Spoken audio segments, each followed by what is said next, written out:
అందరికీ నమస్కారం అండి. ఈరోజు న్యూస్ పేపర్‌లో హాయిగా మీతో మీరుగా ఎలా ఉండాలో వచ్చిన ఒక ఆర్టికల్ గురించి మాట్లాడుకుందాం. రోజు 10,000 అడుగులు వేయాలి. ఖచ్చితంగా ఈ సమయానికి ఇన్ని క్యాలరీల డైట్ తీసుకోవాలి. బరువు తగ్గాలి. ఇన్ని రోజుల్లో ఇంత కొవ్వు తగ్గాలి. ఇలా ఆలోచిస్తూ ఉంటే అదే పనిగా ఆరోగ్యం అంటూ వెంటపడితే అదో ఒత్తిడిగా మారొచ్చు. ఆరోగ్యవంతులైన వారు నడుస్తారు. కానీ వ్యాయామం కోసమనో, లెక్క కోసమనో కాదు. తింటారు. కానీ డైట్ ప్లాన్ కోసం కాదు. సమయాన్ని పాటిస్తారు. కానీ హెల్త్ టిప్స్‌లో చెప్పారని కాదు. ఇక్కడ ఒకసారి బుద్ధుడి అష్టాంగ మార్గాన్ని గుర్తు చేసుకుందాం.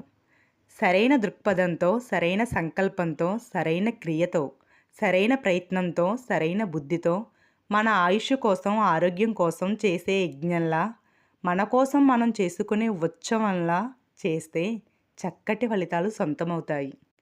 నడకలో భాగంగా మన చుట్టూ ఉన్న ప్రకృతిని, పరిసరాలను ఆస్వాదించండి. చెట్ల మధ్యలోకి వెళ్ళినప్పుడు అక్కడి పక్షుల కిలకిలలు, ఆకుల రంగులు, మట్టి వాసన అన్నిటినీ గమనిస్తూ వాకింగ్ చేస్తే మనతో మనమే ప్రేమగా మాట్లాడుకోవడం, మనసులోని భావాలను కాగితం మీద రాయడం వంటివి మనసును తేలికపరుస్తాయి. రోజంతటికీ కావలసినంత ఉత్సాహాన్నిస్తాయి. వ్యాయామాన్ని పనిలా కాకుండా మంచి ప్రయత్నంగా భావించి చేయాలి. దీంతో మనసును ఉల్లాసపరిచే ఎండార్ఫిన్లు విడుదలవుతాయి. ఇవి కోపం, విచారం వంటి భావోద్వేగాలను తగ్గిస్తాయి.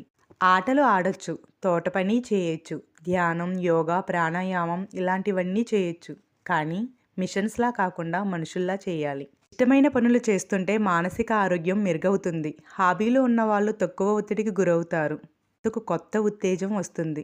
ఇతరులకు చిన్న సహాయం చేసినా, నవ్వుతూ పలకరించినా మంచి ఫలితం కనిపిస్తుంది.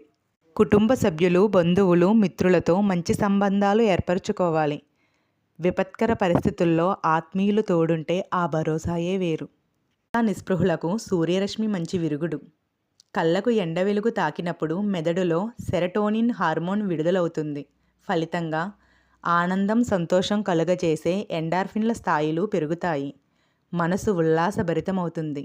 ఆందోళన, ఉద్రిక్తత తగ్గి మానసిక ప్రశాంతత చేకూరుతుంది. ఏకాగ్రత మెరుగవుతుంది. కాబట్టి నిరాశ చుట్టుముట్టినప్పుడు ఎండలోకి వెళ్ళి వెలుగుల ఉత్సాహాన్ని నింపుకోండి. అన్నిటికీ మించి ప్రతిరోజు భగవంతుడిని ప్రార్థించండి. భక్తి శ్రద్ధలతో పూజించండి. ప్రకృతితో కలిసి ఆనందంగా గడపండి. ఇవి ప్రతిరోజు చేయడం వల్ల మీ మనసుకు చెప్పలేని ఆనందం, ఉత్సాహం చేకూరుతాయి. మీ అడుగులు మంచి వైపు పయనిస్తాయి. బుక్స్ చదివే మంచి హాబీని కూడా అలవాటు చేసుకోండి.